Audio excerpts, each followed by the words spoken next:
Welcome to our discussion on education in Vietnam, a country that's been turning heads with its impressive student outcomes, especially since the 2012 PISA results. Yep, indeed.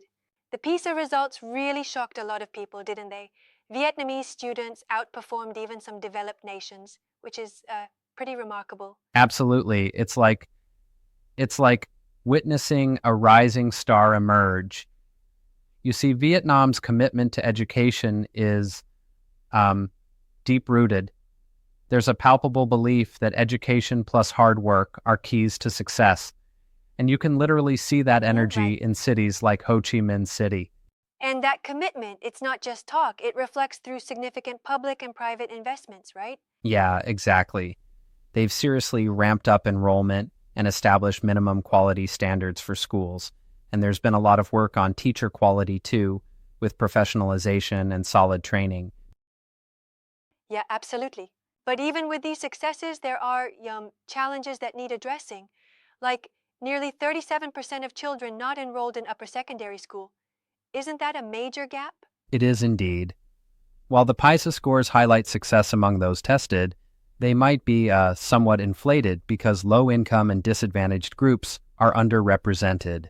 This hints at the larger issue of early dropout and inequality. Right. And what about the teaching methods? There seems to be a strong prevalence of traditional lecture style, rote learning, despite efforts to shift toward active student-centered approaches. Exactly. Although there's awareness of the benefits of active learning, the implementation lags behind. Teachers are still largely relying on textbook methods, and many lack the materials and training to adopt newer Yeah, strategies. that's a valid point.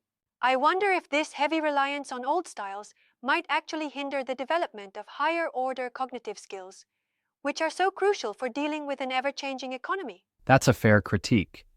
The current curriculum, while strong in fundamentals like numeracy and literacy, doesn't fully prepare students for complex problem solving in today's labor market. There's a clear call for curricular reform to sharpen these skills and align teaching practices with modern Interesting. demands. And it sounds like the Ministry of Education and Training is on it, working with educators for a more coherent and modern curriculum and training program. Yep, they're aiming for a streamlined 21st century curriculum and even planning comprehensive consultation, outreach, and teacher training programs. It's all about shifting from a passive learning atmosphere to one where students actively engage and apply what they've learned. Right, absolutely.